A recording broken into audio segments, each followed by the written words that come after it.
Bonjour à tous, alors aujourd'hui je vous propose un exercice pour s'entraîner en première technologique aux E3C, c'est tiré des annales officielles. Donc ici c'était un exercice qui portait numéro 2 et c'était sur 5 points, donc on est sur le chapitre des fonctions polynômes du second degré, une partie lecture graphique, une partie ici un peu algébrique. Voilà. Donc on démarre tout de suite, lecture attentive du texte et lecture graphique. Donc, une entreprise fabrique des lampes solaires. Elle ne peut pas produire plus de 5000 lampes par mois. Voilà le résultat qu'elle peut réaliser, exprimé en centaines d'euros.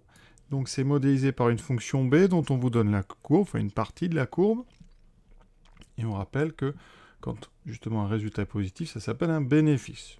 Voilà. Et donc, sur notre graphique, on vous dit que l'axe des abscisses, c'est le nombre de lampes produites et vendues, exprimé en centaines. Donc, je vais l'indiquer ça tout de suite.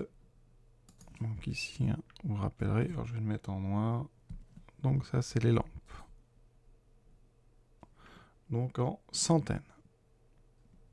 Donc ici, lampe en centaines.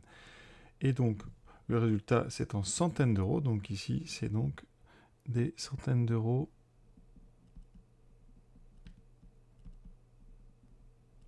Première question. Lire B10, donc l'image de 10 par la fonction B, et interpréter ce résultat dans le contexte de l'exercice.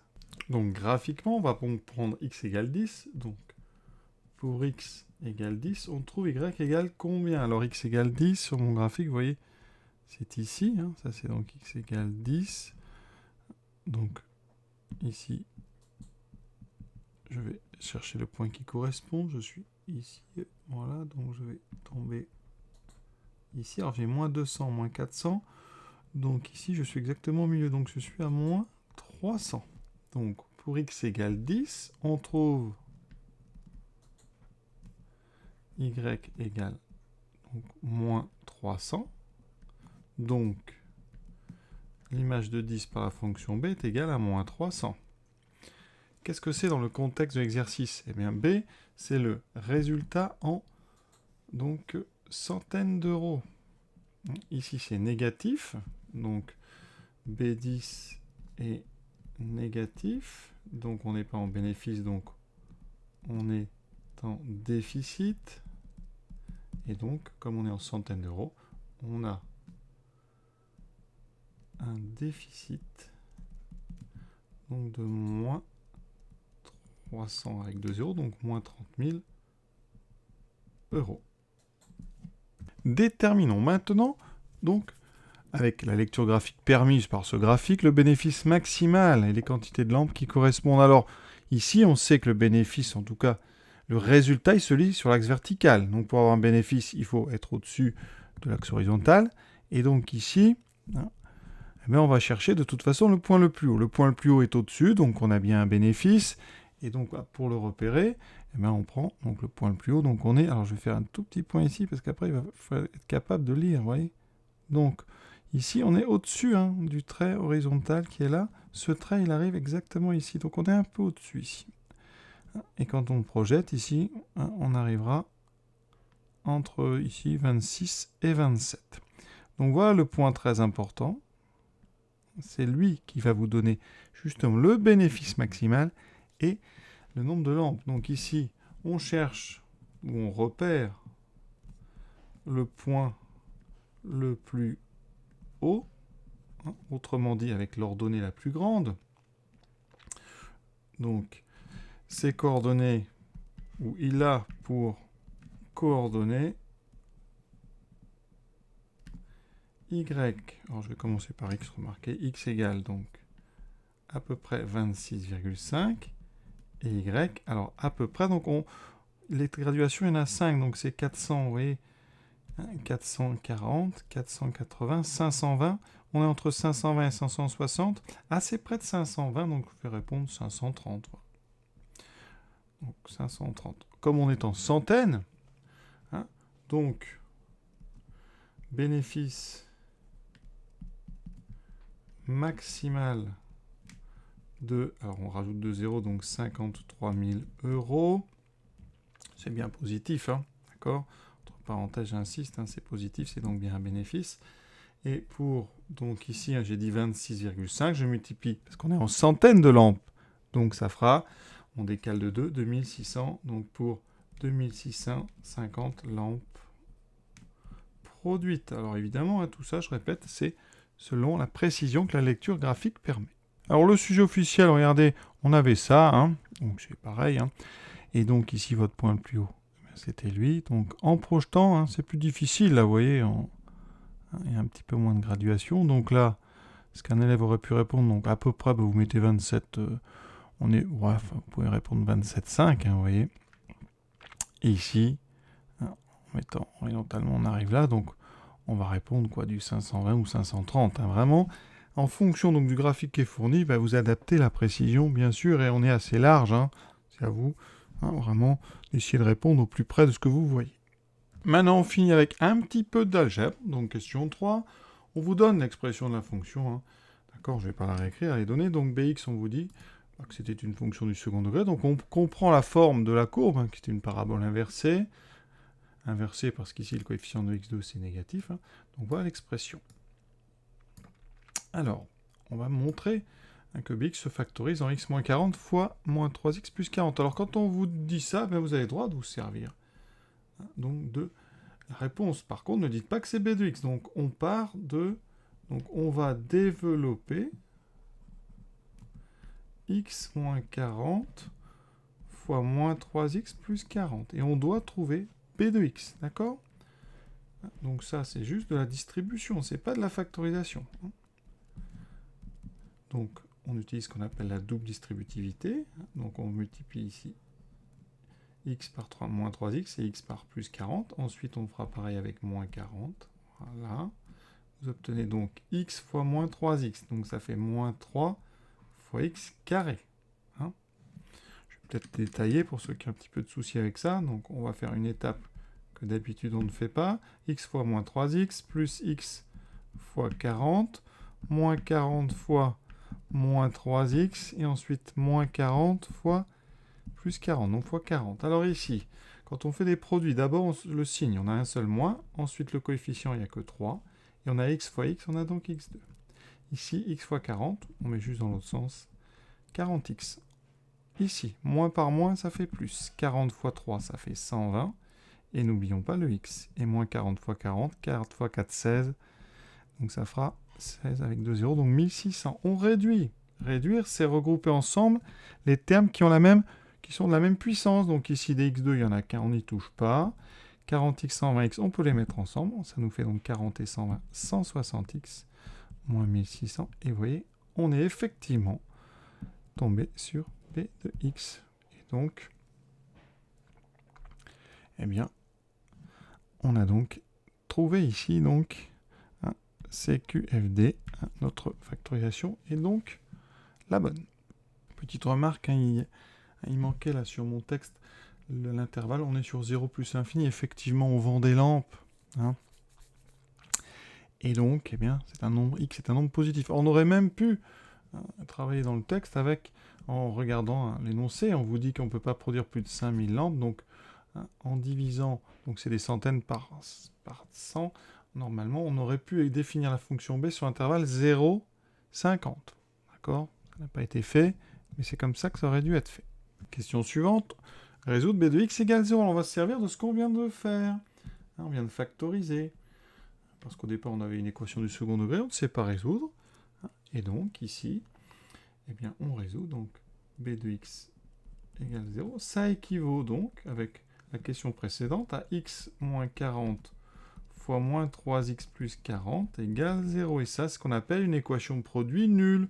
Un produit est nul si et seulement si l'un des facteurs est nul. Donc, eh bien, ça équivaut à avoir x moins 40 égale 0 ou moins 3x plus 40 égale 0. Et grâce à cette propriété du produit nul, on a transformé notre équation du second degré en deux petites équations, donc du premier degré, qu'on résout avec les manipulations habituelles. On ajoute ici 40 des deux côtés, donc ça va faire x égale 40. Ensuite ici, on enlève 40, parce qu'on a plus 40, donc ça fera moins 40. Et on doit diviser par moins 3, puisque moins 3 est un coefficient. Donc x égale moins 40 sur moins 3. Les moins vont se simplifier. Il me restera 40 tiers. Donc on résout, on fait la conclusion S égale, on a deux solutions. Alors je vais les mettre dans l'ordre pour une fois, 40 tiers et 40. Alors 40 tiers, hein, pour information, ça fait combien? Donc 39 c'est 13 fois 3, donc ça fait à peu près 13,333, etc. Dernière question, maintenant grâce à ça, on va donner la valeur exacte du maximum et en quel nombre il est atteint. Alors ça, c'est du cours. Ici notre fonction b de x, b de x est une fonction donc b de x est une expression du second degré. D'accord, et b de x, on a réussi à montrer que c'était x moins 40 fois moins 3x plus 40. Donc si on peut même factoriser ici, factoriser par moins 3, vous aurez moins 3. Alors je factorise juste le deuxième facteur, donc j'ai x, et j'aurai moins 40 sur 3. Vous voyez qu'ici, donc b de x est égal à moins 3 fois x moins x1 fois x moins x2 avec x1 qui vaut 40 et x2 qui vaut 40 tiers. On dit que x1 et x2 sont les racines de b de x. Ce sont les nombres qui annulent b de x. D'ailleurs, sur la courbe fournie, vous voyez bien, ces deux nombres, on les retrouve, ce sont les abscisses des deux points d'intersection de la courbe avec l'axe horizontal. Donc ici, on est effectivement à peu près à 13,3. Donc là, on doit retrouver x égale 40 tiers. Et ici, on trouve x égale 40. Donc ces deux nombres, ils sont très importants. Ils apparaissent dans la factorisation de b de x. Ce sont ce qu'on appelle donc les racines. Et nous permettent de trouver le maximum. Pourquoi? Eh bien parce que vous avez appris dans le cours que la courbe, elle est symétrique. C'est une parabole. Et son axe de symétrie, je vais le mettre ici, eh bien, pour le trouver, eh bien, on va utiliser la symétrie. Autrement dit, ces deux points que je viens de trouver, ils sont symétriques par rapport à cet axe. Et donc cet axe, il est au milieu. Et donc, la courbe de B est une parabole dont l'axe de symétrie a pour abscisse le milieu de x1, le milieu de x1 et x2. Donc, on va l'appeler alpha. Alors, peut-être pas alpha, si alpha. C'est donc x1 plus x2 sur 2. x1 plus x2 sur 2, alors il y a un petit calcul, ça fait donc 40 plus 40 tiers divisé par 2. Alors, on va mettre tout ça au même dénominateur parce qu'on sait bien le faire. Donc on met 40. Alors 40, on le multiplie par 3, ça fait 120 sur 3 plus 40 sur 3 sur 2. Donc 160 sur 3 divisé par 2. Quand on divise par 2, on multiplie par l'inverse de 2, donc par 1,5. Ça fait 166e. Alors on peut simplifier, pardon, ici. 80, ça fait 80, donc, sur 3. 80 tiers. Pour ceux qui ont un petit peu de mal avec les fractions, vous pouvez le faire à la machine. Donc ça va donner ceci. Je vais mettre donc 40 plus 40, donc, divisé par 3, le tout divisé par 2. On valide, et vous voyez 80 sur 3. Donc ça peut vous aider quand même à calculatrice. Alors 80 sur 3, ça fait combien ça? Tout à l'heure j'avais annoncé 26,5, donc 80 divisé par 3, 26,7, j'étais pas mal avec ma courbe. Bon, ici on pouvait moins le prévoir quand même sur le graphique qui était fourni. Alors je finis quand même, nous on a trouvé l'axe de symétrie, mais on sait que le sommet est le sommet de cette parabole. Donc a pour abscisse justement alpha, puisqu'il est justement sur l'axe. Et donc, eh bien, vous avez trouvé, ça veut dire que le bénéfice max, donc le maximum de B est atteint pour, donc le max de B est atteint pour x égale donc 80 sur 3. Et donc, pour avoir le bénéfice maximal, il va falloir calculer l'image de 80 sur 3. Pour ça, on va remplacer donc dans b de x par 80 tiers. Alors je vais utiliser peut-être la forme factorisée, donc 80 sur 3 moins 40 fois moins 3 fois 80 sur 3 plus 40. Et on va s'entraîner. Donc je mets au même dénominateur, je mets tout sur 3, donc 80 moins 120. Ici, moins 3 et 3 se simplifient, il me reste moins 80 plus 40. On a presque fini, vous voyez. Première parenthèse, moins 40 sur 3 fois moins 40.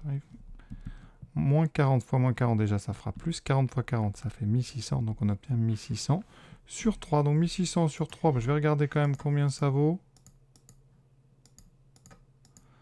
À peu près 533. Donc on était pas mal du tout avec nos estimations. Donc on va conclure.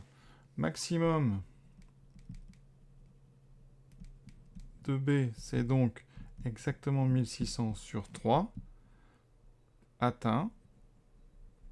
Donc pour x égale alpha, c'est donc pour x égale 80 sur 3. En ce qui concerne les calculs de fractions, si vous avez un petit peu de mal, utilisez la machine, mais c'est quand même bien de se familiariser avec ces calculs. Voilà.